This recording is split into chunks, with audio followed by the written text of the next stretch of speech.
あなたのお腹と陰茎を包み込むつぶつぶゆずだり。どうも藤田ゆずです。どうですか、挨拶板についてきました？どうでもちょっと閉まるね。閉まるって何が閉まるかとは言いませんけども、はい、ということで今週もね楽しくラジオを聞いていただけたらと思います。はい、最近ね、全然前回ぐらい全然前世かそう全然前回くらいに話したんですけど、プロジェクトヘイルメアリーを下巻まで読んで、そうマジでベッドで寝込んでる時に全部読みまして、映画行きまして、いやめっちゃ良かった。私なんかやっぱ目疲れちゃうから字幕がちょっと苦手で吹き替え版見に行ったんですけど、いやーやっぱ話自体結構さ、まあ分かってはいるけど、小説であらかたやっぱ難しいから吹き替え版で正解だったかも。めっちゃ分かった話が。なんか小説だとその文字でしか書かれてないから、その宇宙船の内部がどんな感じかとか、なんか実験の様子とかがあんまなんていうの頭に浮かんでこなかったんだけど、やっぱりその映像で見るとすごいかったし、その宇宙の星々っていう星垣みたいになってますけど、星々がすごい綺麗で、やっぱ家で見るんじゃなくてあれで映画館で見て正解だったなと思いました。でうちテレビがもう置物になってて、プロジェクター最近買って、プロジェクターで壁とか天井とかに映して、ちょうどね臨機応変にサイズを変更して動画見たりとかゲームやったりとかできる、映画見たりとかね。でそれめっちゃ買ってよかったなと思ってるんだけど、でもやっぱり映画だと大画面で若干プロジェクターってさ、そのやっぱ映画の画質には劣るわけ、テレビにも若干劣ってるけど、そうやっぱりプロジェクターでその公開っていうか、そのサブスクのサービスで新作に入るまで待つよりはやっぱ見に行ってよかったなと思ったし、臨場感がその宇宙の星々、そのね、その壁で見せたら埃かなみたいになる可能性もあるんで、見に行ってめっちゃ良かったですね。はい、いやー本当に。でもツイッターで映画先行勢、映画先に見に行ったよっていう人はなんかあんまりよくなんか内容があんま分かんなかったし、なんかやっぱ小説の補助的な感じで見るのがいいのかなって思いましたね。でも小説勢からしたらちょっと物足りないというか、なんかいろいろやっぱ小説だと上下感あるんで、やっぱちょっと省かれてる内容もあるから、ちょっと物足りないっていう意見もね、なんかツイッターにあったりして、いやでも本当にめちゃくちゃ大満足でした。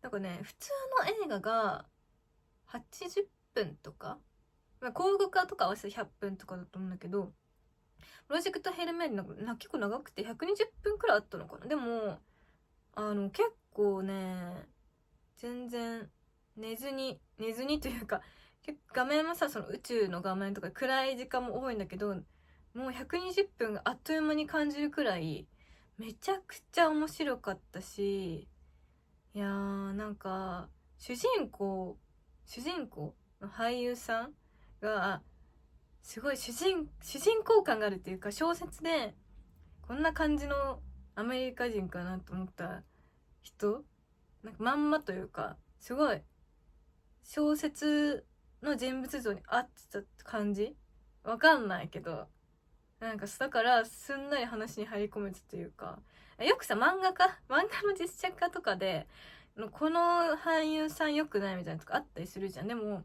絶対そんなこと言う人はいないだろうなっていう、わかんない、アメリカの人が返してわかんないですけど、アジア人から見たらすごいすんなり受け入れられるビジュアルの俳優さんだなというふうに思いましたね。はい。いやでもほんとよかったよね。よかったです。可愛かったんだけど、可愛すぎなくて、なんか子供受けを狙ってる感じ、とあるキャラクターがね、人外が出てくるんですけど、人外のキャラクターは可愛すぎないしグロすぎない、ちょうどなんていうの、全員が可愛いって思える、なんか可愛いっていうのもさ、おかしいかなっていう、おかしいっていうか下に見てるみたいな感じもしちゃうんだけど、可愛い生物が出てきましたのでいやなんかネタバレなんかネタバレになっちゃったら怖いからさ、なんかここまでしか言えないのが難しいですけど、それこそね、サブスクで出たりした時でもいいので見てください。サブスクで出たら私も字幕版見ようと思って、そしたらちょっと休憩とかできるから、それがね家で見るとこのいいとこではありますよね。でね、もう一つ映画見ちゃったんですよ。何だと思います？はい、大正解。スポンジボブ見に行きましたよ。いやこれね、正直あんま期待してなくて、今日ねスポンジボブつけてます。スポンジボブの映画って配信ネットフリックスとかで公開だけ、なんか独占配信みたいなやつを抜いて、劇場映画館でやったものがコロナ禍にあったのもはちょっと抜いて、日本で公開されたら3つしかなくて、1個目が2004年と2本目が2015年で、今年ね2026年、アメリカだとね去年のクリスマスに公開だったみたいですけど、本当に私だけじゃなくて、スポンジボブねちょっと結構見てるよっていう人は、やっぱ今までは2004年の第1作目の映画が本当に良かったっていう意見が大多数なんですよ。はい、これはもうぜひAmazon プライムで、Amazon プライム会員だったら追加課金なしで、1作目も2作目も追加課金なしで見れるのよ。だからね、ぜひ1作目は絶対にっていうか興味ある方は見てほしいけど、1作目本当に面白くて、2004年ってだってもう私がめっちゃひよっこ、もう4歳5歳の時の、4歳5歳3歳4歳、ちょっとその辺はぼやかしますけど、4歳の時の映画だったんですけど、すごいめっちゃ面白くて、でもその時代はさ 3DCG みたいなやつないくて、普通の 2D のアニメーションの通常回の延長線上みたいな感じで、すごいパトリックとスポンジボブが、冒険していって、そこに随所にやっぱ面白が散りばめられてて、スポンジボブが大人になりたい、子供扱いされるのが嫌で大人になりたいみたいな話だったんだけど、面白いし、あとね海賊が出てくるのよ。海賊、スポンジボブのオープニングですごい面白いオープニングがあるんですけど、そのオープニングで最初にしょっぱな海賊の掛け声から始めるんですよ。準備はいいかね、アイアンキャプテンって言って、そっから始まるんだけど、そのキャプテンが出てきて、その海賊が実はスポンジボブのファンでっていう設定でめっちゃ面白くて、ちょうどいい塩梅、 2D とスポンジボブパート、2D のスポンジボブパートとドラマパートの海賊、塩梅めっちゃ良かったり、スポンジボブが最終人間のそのドラマの世界、海辺、本当の海辺に迷い込んで、なんか最終なんかアメリカなのかな、よくわからないですけど、有名な俳優さんが出てきて結局助けてくれるみたいな話で、めちゃくちゃ面白いんですよね、本当に。で、これめっちゃ面白い。じゃあ、満を持して2015年、10年以上経って公開された第2作目。これどうだったと思いますか？これは愛すべきクソ映画に分類されますね。本当に面白くなくて、正直ね、言葉を選ばずに言うと、もちろんスポンジボブ可愛かったりね、面白い場面がね、10分に1回ぐらいしかない。第1作目はもう1分に1回は笑えるくらいのペースで、なんかもう笑いの要素盛りだくさんだったんですけど、なんか2作目のがほんとね、ドラえもんの映画でも見てるんですかってくらい、なんかプランクトン、カーニさんも本当、それこそ映画版ジャイアン、なんかジャイアンっていうドラえもんで出てくるね、海外の方見てるんで説明しますけど、ドラえもんのに出てくるジャイアンっていうイバリン坊のいつものび太に、ちょっとね、いじめじゃないですけど、ちょっと威張ってる感じの、お前のものは俺のものって言って、俺のものも俺のものって言って威張ってる、ボス的なキャラクターがいるんですけど、映画になるとそのジャイアンがめっちゃ優しいっていう、なんか毎回ジャイアンなんかすごいのび太の味方になって、すごい言うこと聞くし優しいよねみたいな感じなんですけど、ほんとその回スポンジボブもカーニさんとかプランクトンとか、そのスポンジボブのね、あらすじ、あらすじってことはないですけど、スポンジボブっていうこいつ実は多分20歳前後でハンバーガー屋さんでバイトしてるんですよ。でそこの上司のカーニさんっていう人がめっちゃケチでお金大好きで、結構パワハラ上司、店長で、パトリックって友達、人手のやつもいたり、そういう人はちょっとアホなんですけど、とかイカルド、私の一番好きなキャラクターイカルドなんだけど、イカルドっていうその人もハンバーガー屋でちょい先輩、スポンジボブの働いてて、この人はちょっと憎まれ口叩くけど、なんか基本憎まれ口でスポンジボブのことバカにしてるけど、根は優しいみたいな感じで、カーニーさんも多分優しいとこもあるけどめっちゃケチみたいな感じとね、昭和の亭主関白みたいな感じかな。でプランクトンっていう小さきものがねいまして、この人はカーニーさんのライバルで、スポンジボブの働いてるそのハンバーガー屋さんのカニカーニっていうハンバーガー屋さんのカーニバーガーっていうスペシャルなハンバーガーを出してて、もうメニューが欲しいってプランクトンが秘密のレシピを盗もうとするって、でどういうことを考えるって、でプランクトンの奥さんがコンピューターなんだけどそれで悪巧みしてレシピを盗むみたいな感じで、もともとプランクトンとカーニさんは実は旧友っていう設定もあって、基本なんかそんなに悪い人はいないみたいな感じなんだけど、そうだからヒールで言うとプランクトンが一番ヒールなのかな、日常会だと基本ね。なんだけど映画の2はもうプランクトンとカーニさんが本当に映画版ジャイアンくらい優しくて、なんかそれもって感じでしなかった。そうびっくりし、なんかプランクトンとスポンジボブがなんか組んでララランドみたいにさ、とかアナ雪みたいな、なんていうの、歌ってるやつなんていうのかな、歌ってんの、急に歌い出すの、スポンジボブとプランクトンがね、ちょっと出てこない、なんて言うんだっけな、歌ってて、でその時点でなんかさ、みたいな、急に歌い出しちゃう。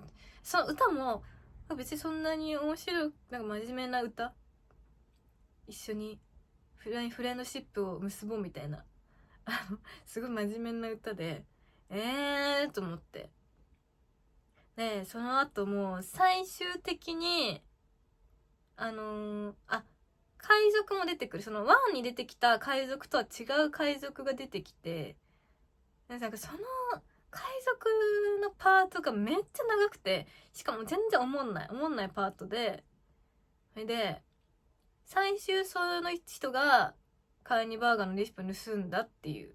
で最後みんなで戦うんだけど、その仲間たちがみんなさ 3DCG になって戦うんだけど、そのアクションムービー別にそんなめっちゃ好きってわけじゃないんだけど、すっごいしょぼいの。別にそんな予算がなかったんだろうなっていう勝手に邪推ですけど、すっごいしょぼくて、なんかみたいな感じなんですよ。で2015年だから今見たら物足りないっていう感じはあるのかな。そうなんですよ。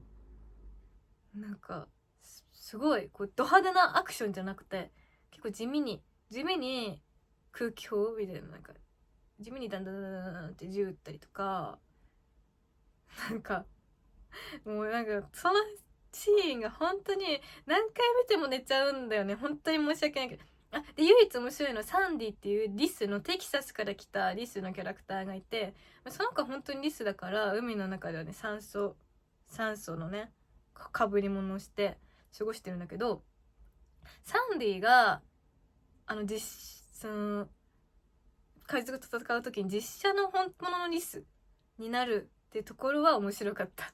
3DCG じゃなくてそれ面白かったね。っていうなんか2語っちゃったんだけど、その2が本当に愛すべきおバカ映画、愛すべきクソ映画すぎて本当に期待してなくて、いやわかる、日本だとスポンジボブってそんなに多分そんな人気じゃないと思う。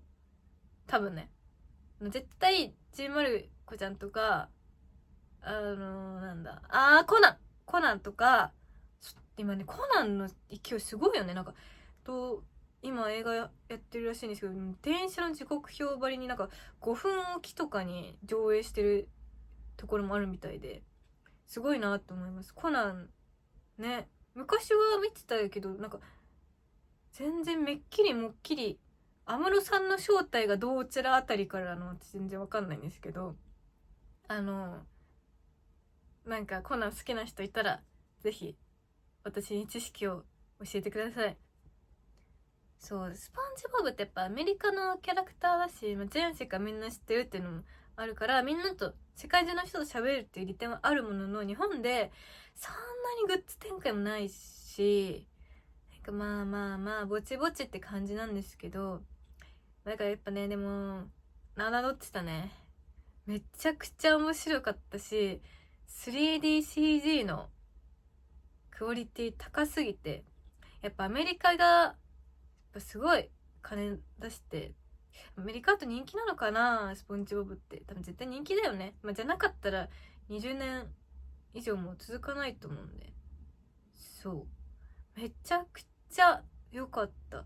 もうね、画面、全編ね、今回は 3DCG なんだけど、すごい画面が綺麗で、マリオの映画、今月やるんですけど、その1もアメリカの多分違う会社だね。違う会社だけどもちろん。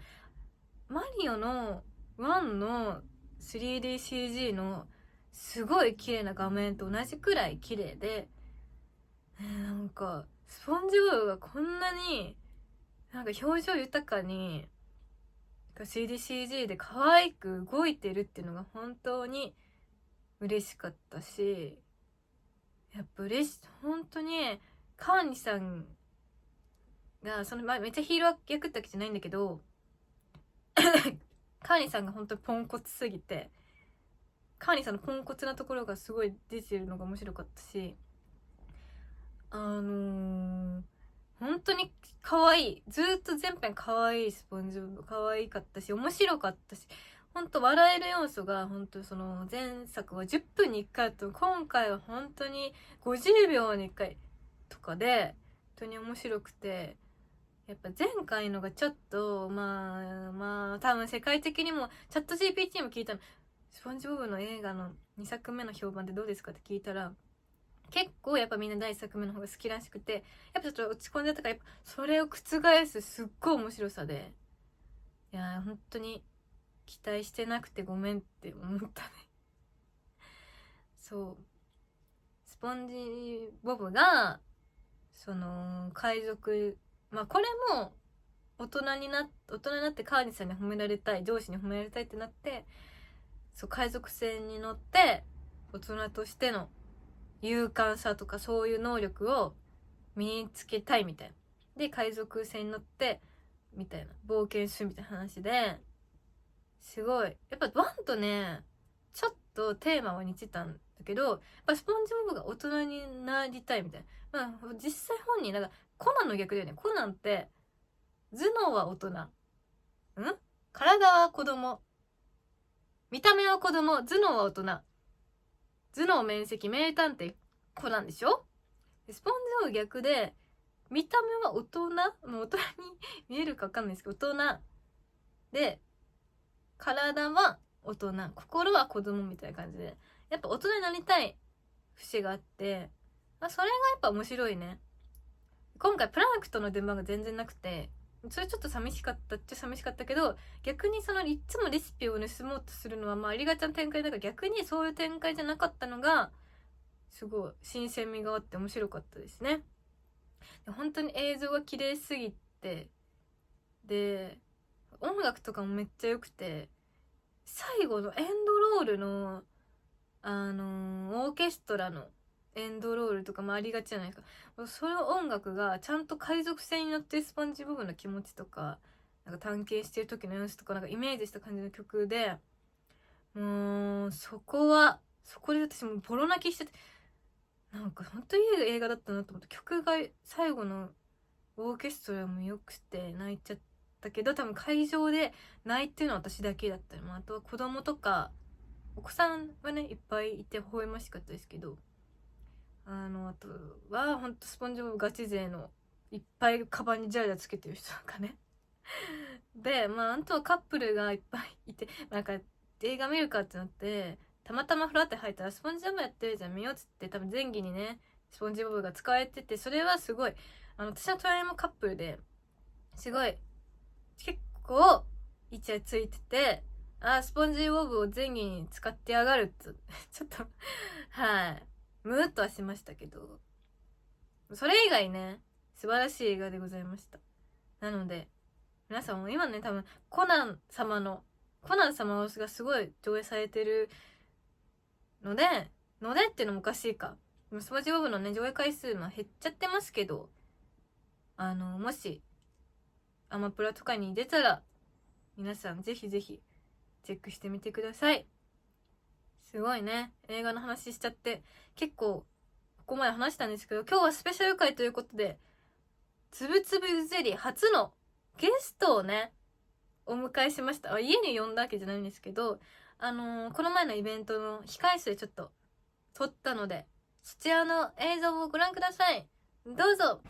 はい、今回つぶつぶゼリーでなんとゲストをお迎えしましたイェイ、桃木ゆなちゃんです。はい、こんにちは、こんばんは、おはようございます。全部言ってくれる。いつ聞いてるかわかんないからね。確かにね。おはようございます、こんにちは、こんばんは。通勤中かもしんないし、寝る前かもしんないし、そうね、わかんないですけど、初めてのゲストです。あ、そうなのよ。初めてのゲストやばいから私。やばい。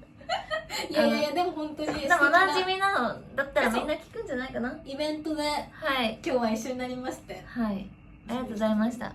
ちょっと聞きたいんですけど、はい、先週好きな少女漫画について語ったんですけど、ゆなちゃん好きな少女漫画とかあります？逆に何ですか？絶対知らないと思うんだけど、なんだっけ？やばいなんだっけ、やばい。釣れない彼女の独り占めと月のお気に召すまま。1個目の方がワンチャンなんか聞いたことあるけど、本当？内容まで聞いたことある。聞いたことある。少女漫画あんま読まない。読まないかもしれない。だから題名までわかんないかもね。有名どころ、有名どころどこですか？少女漫画。もしかしたら、有名どこどれが少女漫画なのかわかんないかもしれない。有名な君に届けとか。あ、わかるわかる。わかるよね。それはわかる。それはわかるよね。わかる。あんま読まない？昔は読んでたかも。だけど昔すぎてもう少年漫画とか逆に読む？あ、てか漫画自体をあんま買ってこなかったかも。あ、そうなの？何してたの？少だってほら女時代。少女時代？アイドル？何歳の時ってこと？まあ中学生くらい。中学生の時でもう部活に精一杯で何もしてなかったかも。何部かってちなみに話ソフトテニス。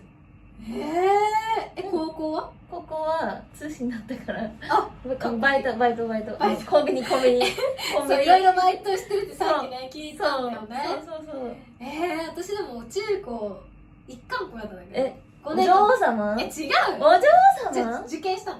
でもお嬢様受験するのお嬢様だから。そんなことない。受験してバイオリンずっと5年間やってて。あね今日も披露してもらったけどそう上手だった。めちゃめちゃ。お母様がすごい楽器やってるって聞いて。お母様はバイオリンあるしフルートも吹ける。お嬢様じゃん。いや私できないからこれ私できないんだ。私アコギぐらいしかできない。かっこいいよ。私フルートとかバイオリン弾けないんで。逆に何やって本当部活だけ？部活少女？中学校の時はソフトテニス部ずっと入ってて、高校は通信だったんでバイトばっかり。逆にずーっとバイトできないよね。中学校はバイトできない。テニスずっとソフトテニスやってて、高校もバイトしてバイトがっつりバイトしてみたいな。通信ってさあんま分かんないんだけど昼間行ってなんか場所によるけど昼に行ったりもあるし、もう行かなくてもちゃんと課題とか単位取れてたりテスト合格点取られてれば OK っていうのもあったから、でもちゃんと普通科の高校資格もらえるみたいな感じだったから、私はでも結構バイトに専念してた。金稼いで高校生の割には稼いでたよ。いやそうだね。話聞く感じね。うちバイト禁止だったからさ。いつからお金稼ぎ始めたの？逆に大学になってからかな。大学になってレンタルビデオ店でバイトしてギリやった。レンタル彼女っていうのかな。レンタル彼女じゃなくてレンタルモキやってます。やってます貸し出し中ですね。はいお願いします。お願いします。でもレンタルビデオ店でレジ来たやつをさばく。どんぐらい続いたの？もうだるくて2年くらい。でも2年続いたのすごいよ。本当？2ヶ月とか言うかと思ったもん。2年ギリね。いやすごいよ。でも今の仕事何年続いてると思います？なんで？6年目です。すごい。先輩です。何年目でしたっけ？私今日の4月19日が4周年なんですけど、だから5年目になったんで1年ぐらい先輩。いやもうそれは大きいですね。だからなんで続いてるなんで楽だから。いやだって語弊まで利用する。確かに楽じゃないよ。確かになんでなんだろう。なんでついてる？逆に分かんないよね。シャフは続くって言うよね。確かにシャフ続く説あるよね。そういうなんかそういう業界だったり、あと今 TikTok 流行ってるから TikTok ライバーさんとかもシャフが多いんだけど。TikTok ライブやってるじゃん。週何でやってんの？分かんない。気まぐれやってるね。毎日やる時もあれば休む時も全然あるよ。すごい。寝てたいもん私。寝てたい。寝てたい。でもむずいよね。なんかいや私もでもなんかさやっぱやったら来てくれる人もいるからやろうかなみたいな。偉いよ。それきっかけでイベント来てくれる人もいるかもしれないからやろうかなみたいな。今日もねそれきっかけで来てくれた人もねだからいるし、もともと知ってた人が来てくれてみたいな。すごいよ。そうなんよ。すごいよ。いやでもすごいよ。何が？すごいよ。6年ね。やっても別に何もないけどね。何年目標？何年目標？ババアになるまでじゃない？40、50とか。じゃあもう全然あと30なんで。いやババアとか言って40の視聴者がいっぱいいるよきっと。40年続けたら、ファンの人。いやもう大丈夫超えてさ、大じじいだよね。でも押してくれるかもよ。そうだね。逆にね。何歳までやりたい？決めてないな。決めないよね。どうなんだろう。決めないね。でも結結構構ジャってジャンルがあるからさ、逃げ道があるわけよ。私なんか女優さんってさ、結婚とかそういう節目で辞める人多いけど、結構出戻り多いから、もう続けられるってじゃあ続けられる。じゃあもし今もう今日何かしらって今日やめてくださいって言われて、明日から何して働きたい？もうとりあえず配信に走るからとりあえずねそっから考えて普通に仕事するかも。でもさすがにね、就職先見つけてしばらくはまだ引退したばっかりだから撮影会とか来るかもしれないから、そういうので来てもらってもあるかもしれないけど、基本的には現実的。現実考えるよ。生活するにはお金必要だからね。いやまあね、パン屋で働きたい。パン屋で働きたい。パン焼きたいっす。パン焼けんの？焼けない。いやホームベーカー欲しいなと思ってて。ホームベーカーとパン屋は違うぞこれ。ホームベーカー欲しい。欲しい。最近欲しいものないの？最近物欲ないかもしれない。嘘でしょ？服は服。でもちょいちょい買うけど、ちょいちょいね。なんか安いもの買うと何個も買っちゃうから1万ちょいとかないんでしょうねきっと。もうそういうの関係なしで普通に1万円、2万円ぐらいのトップス、ボトムスを何着か買って足りない分また買い出すぐらい。あんま買いすぎても着ないし。いやまあね、引きこもりだから外出ないしそもそもいっぱい買っても着る気がない。何してんの本当家で？家事。家事？掃除好きだもんね。掃除好き。何やってんの？何やってんだろうね。ほんと寝て起きてさ、バイオリンやってさ。何時起きんの？9時。早いじゃん。結構早いよね。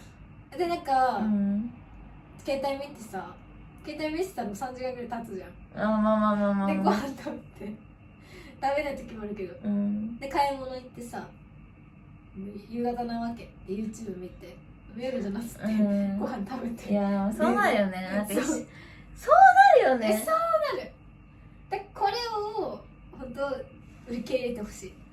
毎日続けるのもそれすごいしさ。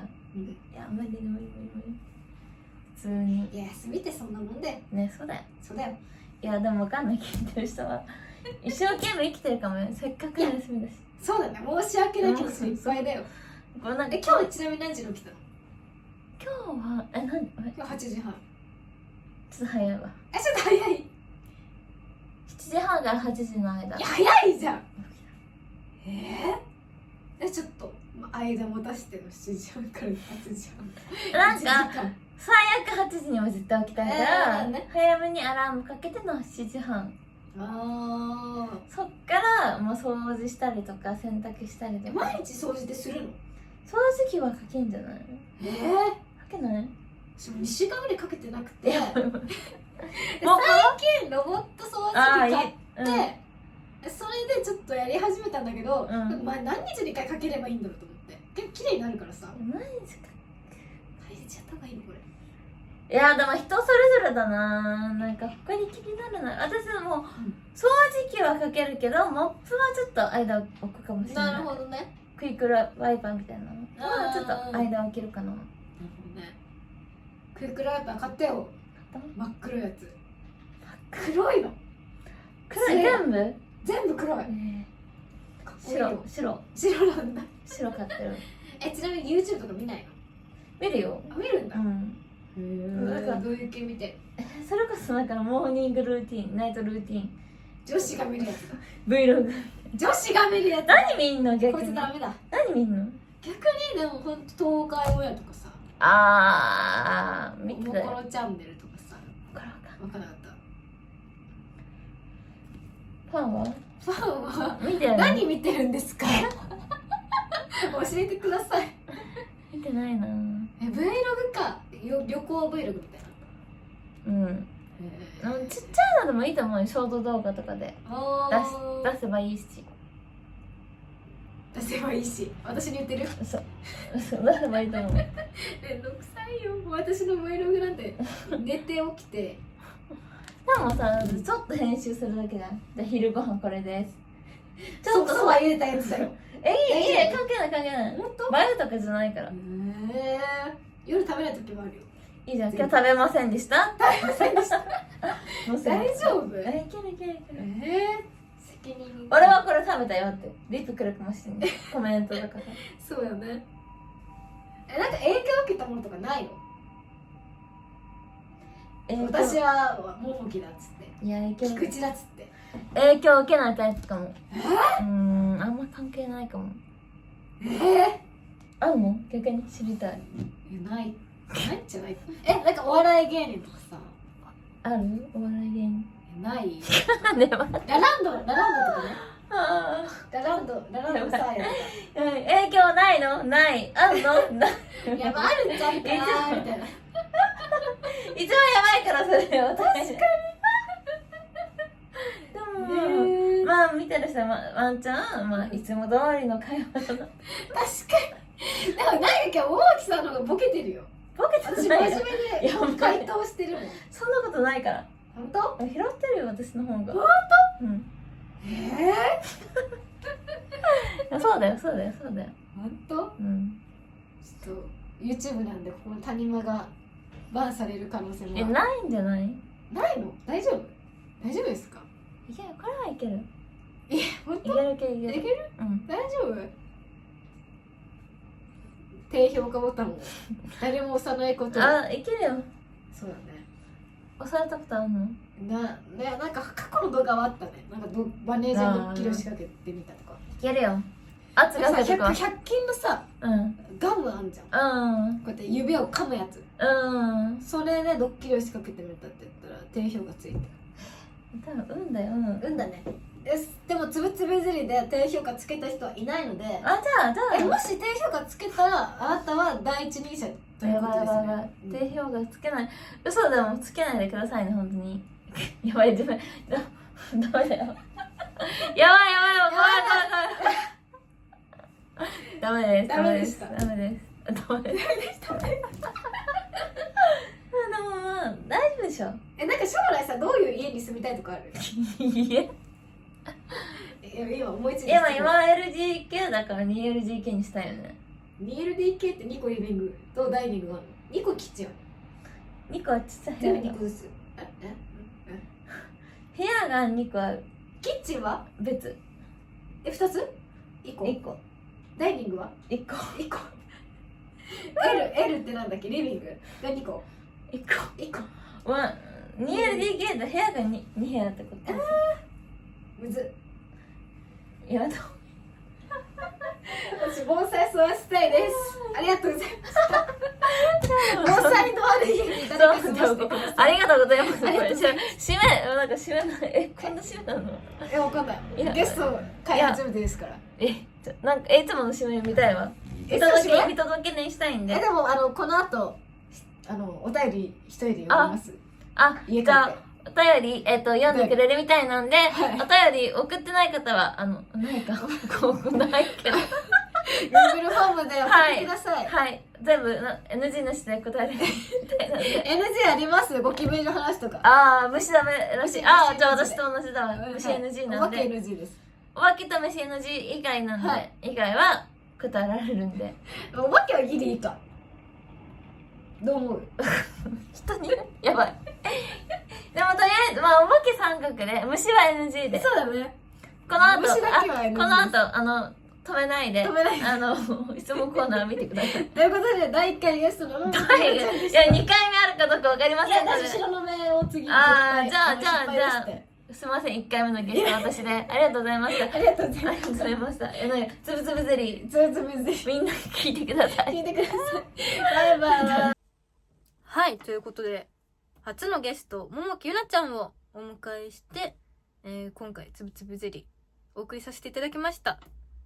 ということでね、今週もみんな元気出して、ゴールデンウィークもうすぐだから頑張っていきましょう。つぶつぶゼリー。はい、ということで今日はね、夢物語のコーナーをね読んでいこうかなと思います。ラジオネームカピバラさん、ありがとうございます。近所の愛犬トリミングが入ってる建物が 1,2 週間のうちにおしゃれな建物にリニューアルされていたという夢を見たんですね。はい。昨日見かけた際、いつも今までと変わらず現実ではなく夢でした。原因の一つとしてはテレビドラマジンを見ていたので、その中で幕末の江戸と現代の映像が流れるシーンがあって、それに影響されたのだと思います。それとも老化現象なのかもしれませんね。じゃあ愛犬トリミングが江戸時代のものってこと？江戸時代のものとして多分愛犬トリミングが認識されてたんでしょうね。トリミング屋さんってなんかおしゃれな花とか咲いてるイメージありますけど、どうですか？いやー、なんかトリミングってめっちゃ結構お金かかるらしくて、うちの実家にも犬がいるんですけど、母のカット代よりもおそらくかかっていることでしょう。まあ、最近うちのお母さんなんか白髪染め始めたみたいで、なんか結構ねなかなか出なかったみたいなんだけど、最近すごい白髪染めしてるみたいなのでお金かかってるのかな、わかんないですけど、はい、いつまでもね犬も親も元気でいってほしいものですね。はい、ということで次、ラジオネームナイトライブラリーナイトさん、はじめまして。はじめましてって、まあ前回もちょっとねお便り読ませていただいたんですけど、ごめんなさいね、前後しちゃって。小学生の高学年の時に見た夢ですが、ずっと記憶に残っている夢があります。上半身がクワガタの怪人と戦う夢でした。しかも何人かで協力して戦うのですが、その協力する人も知らない人で、戦い方もおびき寄せて転がせるみたいな、なんだそりゃみたいな夢でしたが、一番しっかりと覚えてる夢です。怖い。それクワガタめっちゃトラウマになりそう。昔からヒーロー子だったのでその影響かなと思っていますが、戦い方が地味、敵のデザインが雑すぎなどと起きた瞬間にツッコミが脳裏をよぎる夢でした。はい。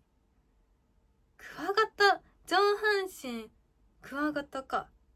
クワガタとカブトムシのあんまり違いがちょっと失礼ながら分かってないんですけど、はいはいとか言ってなんか私結構そのクワガタとかカブトムシの違いが分からないというのも、その類があんま得意じゃなくて、はいなんか角がなかったらメスってほぼほぼ見た目 G じゃん、ゴキブリじゃんと思って、それを分かってくれる人が人生で今まで一人しかいなくて、大学時代のなんていうのかな、授業とか学年についてくれるさ、先輩 OG、OB みたいな人いるじゃん。その人だけが唯一分かってくれて、まあすごい嬉しかったね。なんかあんま女の人だったんだけど、その人そんなにめっちゃ仲いい時じゃなかったから、あんまりその会話に入れなかったんだけど、私なんかね本当に無理なんだよね。だから本当ナイトライブラリーナイトさん、クワガタがトラウマになったんじゃないかなと思って、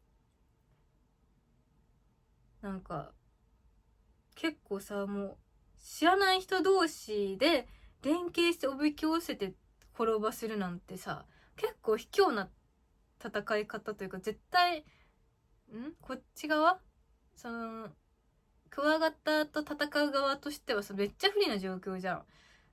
だから私と同じようにそのクワガタやカブトムシの類が苦手になっていることを祈って次のお便りに行きます。次は知っラジオネームしとこさん、ありがとうございます。最近ファンになったもんです。ありがとうございます。YouTube で検索したら偶然つぶつぶラジオの存在を知り、お便りを送ってみたいと思いました。やっぱ YouTube の効果ってすごいね。私の夢はギターのインストアルバムを作ることです。昔からギターをやってるのですが、おそらく才能が全くないのか、作曲が全然進みません。しかし、いつの日か、これぞというアルバム1枚くらい作って配信してやるというつもりです。ゆずさんはバイオリンをされているようですが、始めたきっかけや苦労話など聞かせていただいたら嬉しいです。これからも応援しています。親知らずの逆側をうまく治療できることを祈っています。ありがとうございます。ということで、今週はね、すごい、元気に、ちょっと違和感ありますけど、元気にね、親知らずの抜いた側も頑張ってますので、皆さんね、ご心配ばっかおかけして、本当に申し訳なく思っております。ちょっと体調の話ばっかりして。ギター、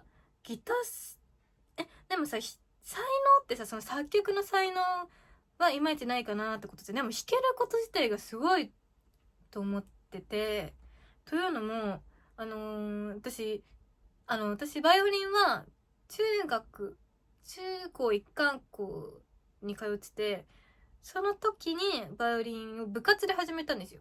だから、めっちゃお嬢様なんかさ、バイオリンやってるからお嬢様じゃんって言われるのが私本当にあんまり得意じゃなくて、お嬢様じゃないんですよ。で、部活でやってただけなんで、そのなんか3歳とかからやってたわけじゃないんですよ。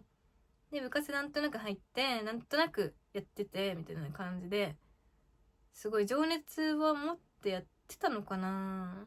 ちょっとその辺を当時の自分にね、胸の中の自分に通ってみたいと思いますけど。でピアノも一応小学生の時はやってて、でもその楽譜を見て弾くことに精一杯で、作曲とか全然なんていうの、私も全然わかんないし、そのソフトとかも音源編集ソフトとか楽譜とかの編集のソフトを入れてみても全然何のこっちゃわかんない。機械に弱いのかわかんないですけど、で私も才能ないのでめっちゃ気持ちわかります。私もなんかバイオリンの練習してて、なんか曲と曲の間の間奏部分でなんかジャズバイオリンじゃないけどちょっとこうアレンジしたいなって思って作曲その部分だけやりたいと思っても全然うまくできないですね。はい。作曲をちゃんと続けてるっていうこと、進まなくても続けてるってことがすごいかっこいいなと思いますので、もし出たら教えてください。そしてこのラジオのオープニングを私作れってなんか前言われた気がするんですけど、お便りでぜひ作っていただけることを祈っております。楽譜も送ってくれたらバイオリンも弾きますので、はい、お待ちしてます。ギター、バイオリンは、ちっちゃい弦楽器、いわゆるバイオリン、ビオラ、チェロの中ではちっちゃくて、小学生用にもっとちっちゃく作られたサイズもあるんだけど、バイオリンって結構ちっちゃいから私の手でも届くんですけど、ギターって私それこそ学生時代に音楽の授業であってアコースティックギターの授業があったんだけど、全然私結構ピアノもやってたんで結構ね、親指から小指まで広いと思ってたんだけど、届かないんですよ。ギターってどう頑張ってもコードを押さえるの時に全然なんか絡まっちゃって難しいなって感じなんですけど、でアコースティックギターもさ、手が大きくないとさうまく弾けなかったり、エレキギターもさすっごい指の速さの人とかいるじゃん。すごいバイオリンより全然指の動かすスピードが基本的に速いと思うし、本当にギター弾ける人めっちゃすごいなと思ってます。バイオリンはピアノよりは難しいかもわかんないですけど、ピアノやってる上手いとバイオリンはなんかあんま比例しないらしいね。ピアノよりバイオリンの方が結構好きだったりするんですけど、ギター本当になんかめちゃくちゃ難しいなと思っていますので、私もね機会あったら作曲してみたいと思いますので、一緒にね頑張っていきましょう。はい、次ラジオネームようくん、ありがとうございます。やっぱり夢の中でもゆずりに会いたいこの一文から始めるんだね。特に新年に会いたかった。会いたかった。会いたかった。Yes! もし、初夢で会えれば、一富士二鷹までは達成できるから、嬉しい夢、一富士で、富士が藤田ゆずの富士なんだね。で、似たか、あ、富士、新高の真ん中の田の字が藤田になってんのね。まで達成できるから、嬉しいゆえに縁起も良さそう。だから一富士二鷹まで見れたら、実質藤田族の夢まで見れてるってことだね。というわけで、もしもまた解明することがあれば、藤田那須という名前はいかがでしょうか。三那須美だからね。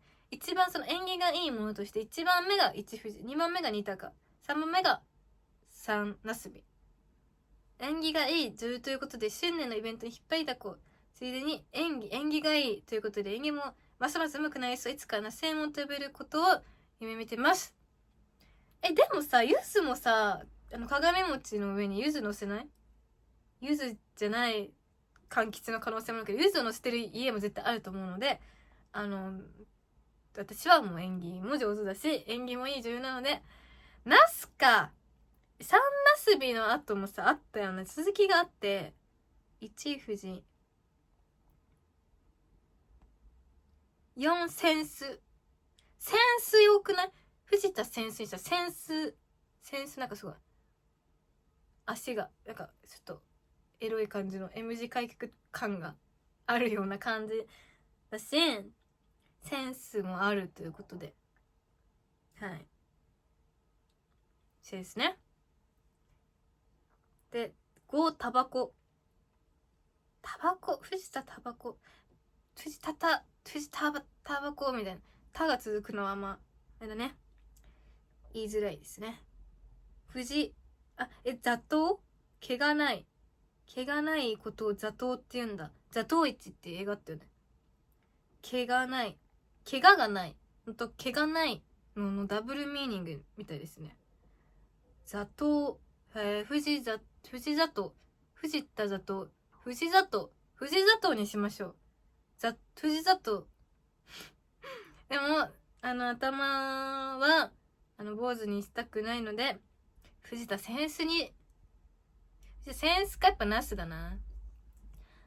藤田センスかナスか、画数診断も含めて、藤田ゆずってめちゃくちゃ画数診断で、図は残す、小杖の図は残すとして、もし前の名前藤田小杖って言ったんですけど、その図、一文字は残そうと思って、図残して、図が一番小杖でって図が一番さ印象的じゃん。で図を残して縁起がいい名前でゆずかすずかリズ、二画の上がとにかく二画のひらがなだったらよかったね。なんでゆずにしたんですけど、すでに縁起いいのでよろしくお願いします。これからも縁起のいいセンスのいい藤田ゆずとして皆様にお召し置きくださいませ。はい、ありがとうございました。はい、というわけでエンディング、次回のねイベントの告知をさせてください。でも今日これが上がってる時に私はそれこそバイオリンを弾いていることでしょう。はい、うまく弾けてるかな。そう、バイオリンの苦悩話もね、先ほど聞かれて忘れてたんですけど、ここバイオリンって左こっち左だよね。左に挟んで弾くじゃない。でこっちの左の足を抜いたからでずっと痛かったのもあって全然練習できなくて、で今回そのレフカダさんのイベントと学園祭っていうそのいっぱい女優さんが出る祭典、歌の祭典ねが同じ週にあったんで、同じ週でもないか、その日曜日が週始めか週終わりかとかそういう概念にもよるんですけど、3日後とかだったんでやばいってなっていっぱい練習しなきゃいけないから、本当にここ収まって本当にだから1週間も多分ね深田さんに向けて練習してなくて、で4日間ぐらいのうち毎日2時間くらい練習してたら次の左手の小指がすごいことになりまして、ちょっとね出血などしまして、すごい大変な目に遭いましたね。だからしばらくずっと練習してたらここが硬くなって怪我しにくいんですけど、怪我するっていうのが黒話ですね。なんで学園祭は逆に指が万全の状態で出ようと思って今日は練習しません。サボります。明日が本番なんで、この時系列で言うと明日ちょっと練習していきたいと思います。で次4月の25日ゆるけっと出ます。板橋です。最強属性さんのブースで出させていただきます。で今回から Google フォームでそのお便りで今までに言ってくださったやつからちょっとみんなが書きやすいかなっていうのを厳選して、小さきものの話っていうやつで、自分が昔飼ってた、今飼ってるその動物、小さくなくてもいいか、小さきものって言ったっけ。小さきものの話にするか尊きものにするかもって尊きものにしたんだな。尊きものの話で、だからでっかい犬とかもだから小さくないから、そのでっかい犬とかの話もいっぱい聞きたいので、あなたにとって尊いものの話を教えてください。別に飼ってなくてもいい、その近所の野良猫の話とか、それこそね漫画とかによくあるさ、休み時間に猫缶をあげたみたいな、そういうみたいな話とかももしあったら聞きたいので、あなたにとって尊いものの話、逆に生きてなくてもいいのかな。生きてなくてもいいし、あなたの身近なぬいぐるみとかわかんないですけど、ぬいぐるみも命宿るって言いますからね。話とかね教えてください。あとは萌え萌えキュンコーナーということで、みんながキュンキュンするセリフとか、キュンキュンはちょっと私の気が乗らないですけど、頑張って言います。あと元気が出る言葉、仕事頑張ってとかわかんないですけどとか、かっこ大喜利など募集しますので、言ってほしいセリフなどみんな考えて送ってくれたらと思います。はいって感じかな。で5月のイベントは、5月の4日にまた深田さんで、今回ゲストでね来ていただいた桃木ゆなちゃんに、今度は桃木ゆなちゃん主催のイベントに二宮ももちゃんと一緒に出ますので、ぜひぜひゆるイベントなんで、みんなでご飯食べておしゃべりするイベントなので、ぜひ遊びに来てください。でまた深田さん5月17日に私の夢を叶えているゼーモンボリューム7のプラス女性誕祭でイベントもやらせていただきますので、気が向いたらお祝いしに来てください。ぜひぜひお待ちしております。それではありがとうございます。ありがとうの前に言わなきゃ。現在つぶつぶ S3 は動画版を YouTube、 音声版を Apple Podcast、Spotify Podcast、Amazon Music Podcast にて配信中です。すべて内容同じです。お聞きのアプリで高評価、チャンネル登録、コメントよろしくお願いします。Twitter での感想はハッシュタグつぶつぶ S3 でお待ちしてます。お便りは概要欄の Google フォームにて募集中です。新しいお題もできたので、ぜひぜひ送ってください。それでは今日もありがとうございました。ちょっと長くなっちゃったかな。ありがとうございました。バイバーイ。